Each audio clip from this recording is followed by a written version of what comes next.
Je suis Jessia Inaoui, la fondatrice du Handi Show France, qui est un défilé de mode qui réunit des sportifs de haut niveau en situation de handicap et des sportifs de haut niveau valide. Comment est née cette idée? C'est une rencontre avec Johan Tabarlet lors du salon Handicap. On m'a demandé d'organiser un défilé de mode un peu pas ordinaire. J'ai accepté, je me suis dit allez, une nouvelle aventure encore. Donc cette rencontre a changé complètement ma vie parce que j'ai vu qu'il y avait quand même des grands sportifs qui n'étaient pas assez mis en avant, qui n'étaient pas assez mis en lumière. Et l'idée du défilé, comme ça s'était très bien passé au salon Handicap, je me suis dit ben voilà, en fait c'est un truc comme ça qu'il faut faire. Faut garder l'idée du défilé, mais avec des sportifs de haut niveau en situation de handicap et des valides.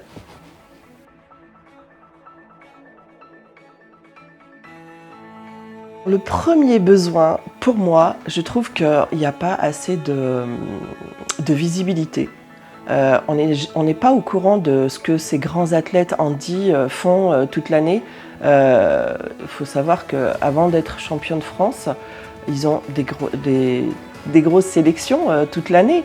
On n'arrive pas comme ça à être champion de France juste lors d'une seule compétition. C'est toute l'année qu'ils travaillent.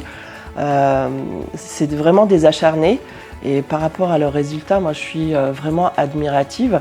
Et ils ont besoin vraiment de nous pour qu'on parle d'eux, pour qu'ils puissent trouver des partenaires quand ils vont aller pousser une porte vers un chef d'entreprise. Et ben, si on était au courant de tout ce que les sportifs handi avaient besoin et ce qu'ils faisaient et quels étaient leurs exploits, et ben, je pense que la porte pourrait s'ouvrir plus facilement. Mais je pense qu'il y a un manque d'information. Ils ont besoin de plusieurs coachs parce que selon les problèmes physiques ou mentaux de ces athlètes, ils ont besoin des fois de plus d'un coach. Donc ça c'est en plus, ça vient de leur budget, ça sort de leur budget et donc aussi matériellement ils ont besoin encore plus de matériel parce que ça s'use encore plus et puis ils ont besoin aussi d'avoir un peu plus de budget pour que la famille aussi reste avec eux aussi à chaque fois.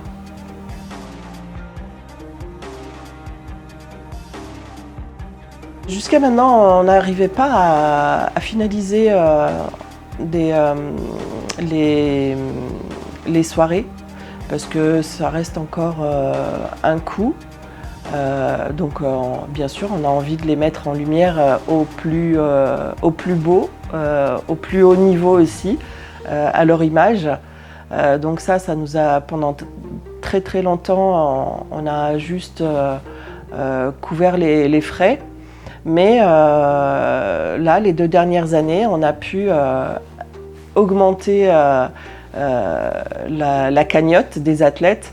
Et là, on a aidé 10 athlètes en payant les coachs, en payant des déplacements et en aussi payant une assurance par exemple bateau pour Tom Mallet qui coûte quand même assez cher,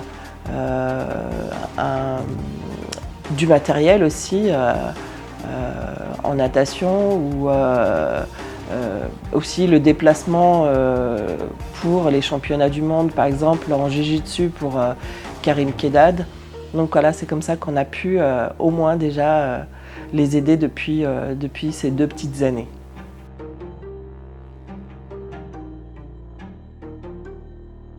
Quand on sait qu'il y a des athlètes de très haut niveau, champions de France, champions du monde, champions d'Europe,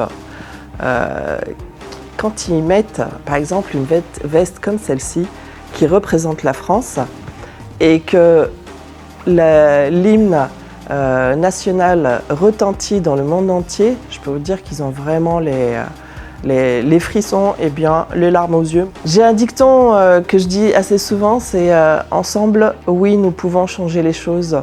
Donc il faut vraiment aider nos sportifs qui sont en train de préparer Paris 2024. Donc je compte sur vous pour honorer ces grands athlètes qui ont vraiment beaucoup de mérite. Merci.